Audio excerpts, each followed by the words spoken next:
every time you Mine still talk, says, does it say it's live now? there. Mine says it's No, mine is still off air. Okay, mine's it's live. okay. So basically, every time we talk, it'll flip to our camera. So we're gonna have to like be really patient, like with the Wi-Fi and everything, just so that way, like it'll switch over, and we'll be able to hear everybody. Because like if I were to talk like over Elizabeth, it would switch to me even though she's talking. So no sudden movements. Let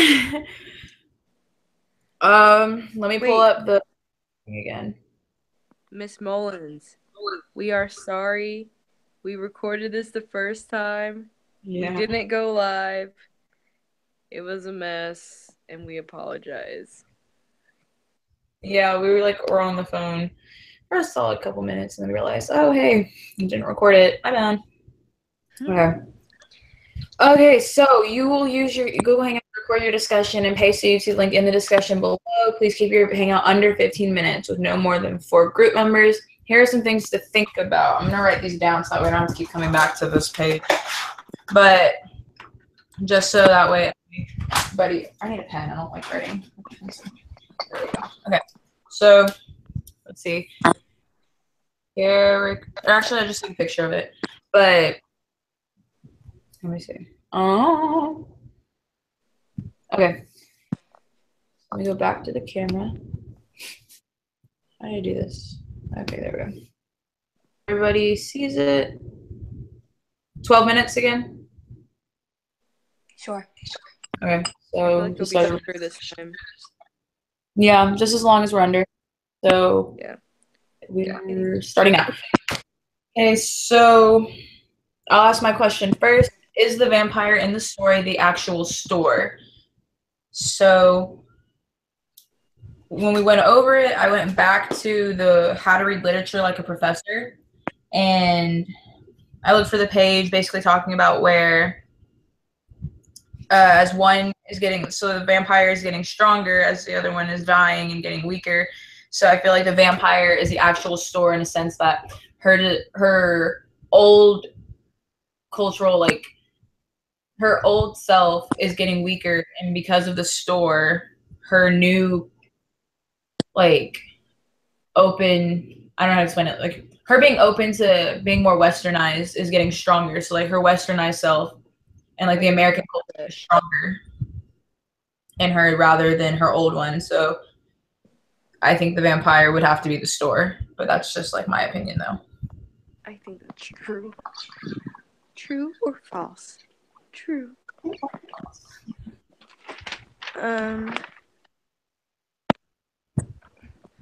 Like we said earlier when we talked about the beer bottles in the store, and like what did that symbolize really? Because I was very confused over it, and we discussed that it was it had represented like you know, I don't even know how to describe it anymore. How Communication. yeah, and like how like back then, like not back then, but like in India, like it was considered immortal and like she should never do that. And then like she's now in America and she's introduced to it being like, oh no, it's okay, like it's fine, girly, and stuff like that. So that played a big part because it was like it showed like her being, I forgot. I said Acceptance of it.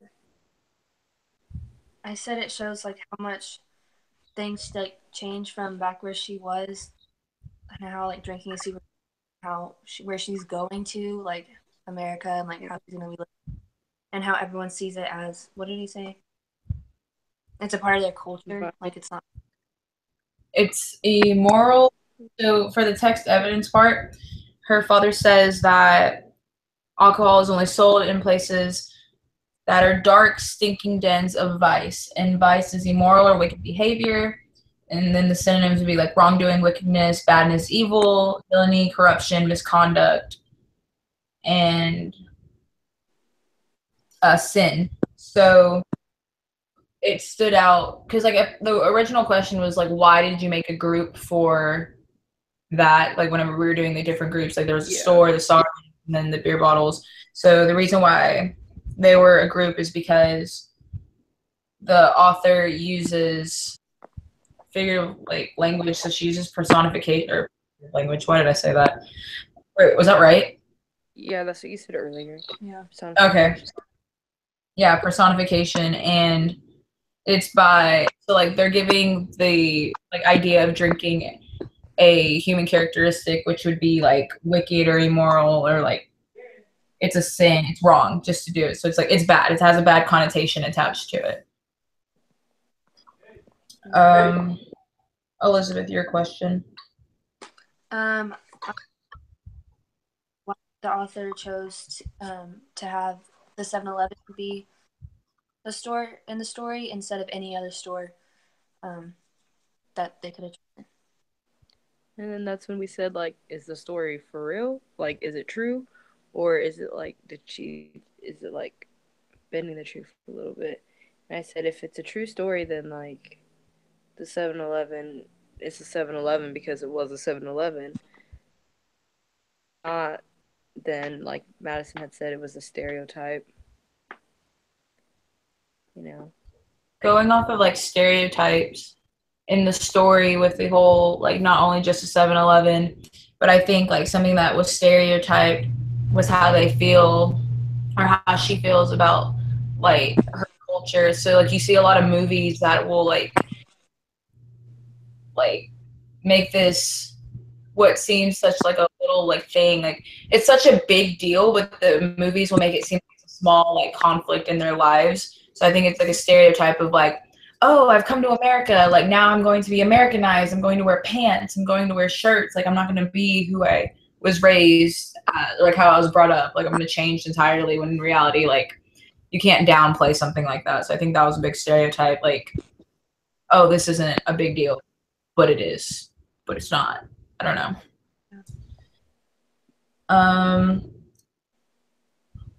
So one of my questions that I thought was like a big idea would have to be does the breaking of the bangles signify that the marriage is now over? So like I put a ring in parentheses with a question mark. So to go to that page, it's on page 29, and it's the third paragraph that says, there's a cut still stinging on the side of my right arm, halfway to the elbow. It is from the bangle breaking ceremony. Old Mrs. Gosh performed the ritual, since she's a widow too. She took my hands in hers and brought them down hard on the bedpost so that the glass bangles I was wearing shattered, and multicolored shards flew out in every direction. Some landed on the body that was on the bed. I can't call it Samesh. He was gone already. She took the sheet of the red marriage mark off of my forehead. So I asked that question, and going off of what like Elizabeth and AFSAH said, they said it may as well have been like what it means, just because like you break, like they're breaking up and the marriage is now broken and she's now broken. So breaking the bangles means like everything's broken, it's done, it's over with, it's complete. Which then I guess I could throw in my other question, which would be, is Samita against her in-laws in the Indian culture with the passing of Samesh? Okay, so I've been like going back and forth with that question too.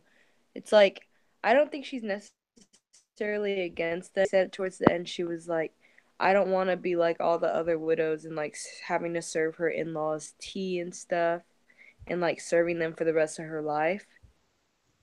I don't necessarily mean that. I mean, I don't think she's against them. It's just that like nobody wants to be stuck in that position, to be honest. Like, when you could be out doing other things, like, yes, I know you need to respect those above you. You need to respect your elders and everything. Nobody wants to, like, serve your in-laws the rest of your life, even though, like, it's, like, I don't know, like. I get what you're saying, just because, like, it's gonna sound really bad to, like, say it out loud, but it's like, do you really want to serve your in-laws tea for the rest of your life, and you don't even, like, your husband's dead, like their kid is dead, like your spouse is gone, yeah. Like do you really want to live your life in mourning and sorrow for the rest of it just because you were arranged to marry this man and now it's not happening because he's dead. Yeah. Yeah, it's like a constant reminder. It's like, hey, I'm here with you, but you'll get not. I almost said I almost said a different name. Oh. I hate myself. Good thing Miss Mullins is the only one that's gonna watch this. I know. She shows the class like I was like freaking out like No, but no. he's not. Samesh isn't there, so it's like, why? And, you know, it's like, what's the point? And I think it's a big deal because like she knows what it's like to work in a, you know what I mean? Like she knows what her husband did, and she knows like what other women do. Like you know, like once. I think it's like she had a taste of what she could have had, and then now she's having to go and just work for them. She doesn't want it. Yeah, like Samesh even told her like, I want you to go to college and become a teacher. It's like if someone had just told you that like they see that in you and you're just like, oh well, I'm gonna be serving my in-laws see the rest of my life. It's like you're not living up to your full potential and like, I mean, back to what you were, if that makes sense. Like Yeah. we're only moving forward, honey.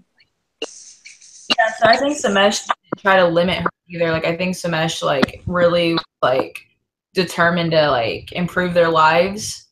And so I think to answer my question, I don't think she's against her in-laws, but I think like culture, I think she was ready to outgrow it. Yeah. Like still respect it. And then I just like thought about it. I think like in a sense, if we were to like say, okay, well, what if she is against her in-laws? It could be just because of the fact that because with the passing of Samesh, she's not only stuck with them, but because of them, this all happened to her at such a young age. Like she's already had to experience death and mourning and like loss at what 20, like in her 20s, and this all happened because of the culture.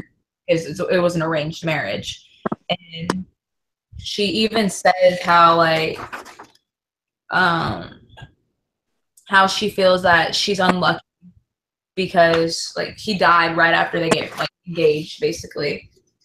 So, which I thought actually that was very ironic because I wrote this in my paper somewhere. It was like the very beginning when they were talking about her saris, the mom was like she wanted her to have red on her sari, and red was the color of luck for married women. Okay? But then at the end she ends up like unlucky, of course, like her husband just died. Huh? I didn't even like see that. I noticed that and I was like, wow, like, and then it said that blue was the color of possibility, and I was like, anything can happen. Anything can happen. Connecting everything. Bro, I had to go back. This thing was too interesting. What? Let me see, is this a nice page? Yeah. So to go off what you said, let me see. So she rips the sari. So white is the one that is like for death, correct? Yeah. Like it's opposites, right? It's White's the for death color. It's the color of endings. White. So I'm trying to like think maybe like somewhere in the story, but I don't think it's there. But I think it'd be crazy like how. Okay, so we still have like 2 minutes technically because we only have 12. But I wish like in the story it said like how like she didn't originally pack a white sari. Expect it. So like she only packed red and blue or something like that. Yeah. Or like I had a question about the saris, but like we talked about it in class and all that stuff. And it was just symbolism with the saris, but like the saris really did play a key role in this thing because it just shows like it basically puts the whole story together. Like it may be such a small detail, but like it like leads a path for the story. I'm gonna give us 1 more minute. So like another question I had was, do all widows belong to the women's lake? Now the reason I ask that is because all the women there, like she takes a purification bath in there, And then in the beginning, it's like all the women that are there are single, being bathed to go viewed as like a wife viewing, or they're widows. So is the women's like really like a lake for like the widows and like the single people? Is that what that is? I guess. Like, that's kind of how I don't know. The lake really did not stand out to me at all, like, when I was reading this. Mm-hmm. So, like, I mean, I think it's cool how she started in the lake and then she kind of ends in the lake, but not really ends, but, like, she ends in there. But it is the day of the bride viewing. Yeah. Okay.